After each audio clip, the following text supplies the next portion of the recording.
알래스카 LNG 사업, 무엇이 문제인가? 한덕수 대통령 권한 대행이 미국의 관세 폭탄 해법으로 알래스카 액화천연가스 사업 참여를 언급해 논란이 커지고 있습니다. 알래스카 LNG 사업은 도널드 트럼프 미국 대통령이 먼저 요구한 것인데 한덕수 대행이 덜컥 받아 문 것입니다. 특이한 건 미국의 입장을 대변해온 조중동조차 이 사업을 반대한다는 점입니다. 대체 알래스카 LNG 사업이 뭐길래 이처럼 논란이 되는 걸까요? 이 사업은 알래스카 북쪽 끝 프로도베이에서 시추한 천연가스를 남쪽 끝 니키스키 수출항까지 가스관으로 운송한 뒤 액화에 LNG 수송선으로 수출하자는 것입니다.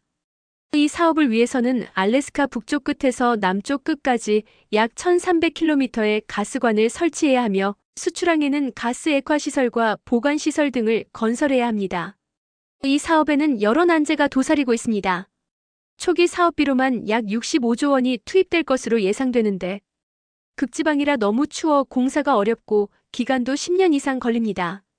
가스관이 관통하는 지역이 모두 북극 야생동물 보호구역이라서 환경 문제가 발생할 수도 있습니다. 어렵게 사업에 성공해도 향후 가스 가격 등락에 따라 수지 타산이 안 맞을 수 있습니다. 애초에 장거리 가스관 운송과 수송선 운송을 함께 해야 하기에 가스관 운송 천연가스와 LNG의 장점은 모두 상쇄되고 단점만 더해진 최악의 사업이라 할 수 있습니다. 이 사업은 1970년대에 처음 논의되었지만 경제성 문제로 여러 차례 중단되었을 정도로 악명 높습니다.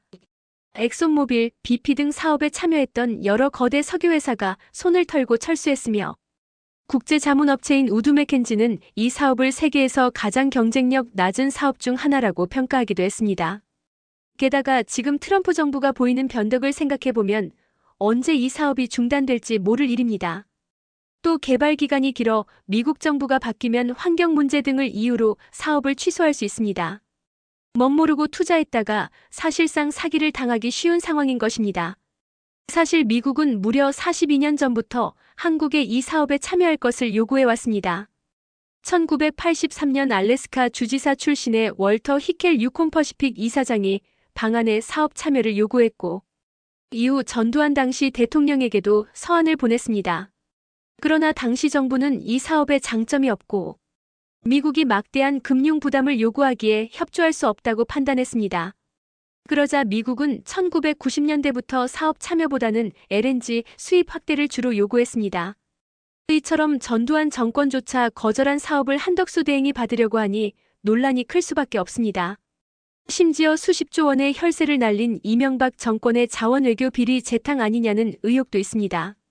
한편 여러 단점이 많은 미국산 LNG보다 가까운 러시아의 사할린 가스를 도입하는 게 이익이라는 주장도 있습니다. 일단 지리적으로 가까워 운송 비용과 시간을 줄일 수 있으며 가스 가격도 훨씬 쌉니다. 또 사할린 가스전은 수십 년 동안 운영되고 있어 추가 비용이 많지 않고 안정적인 공급도 가능합니다.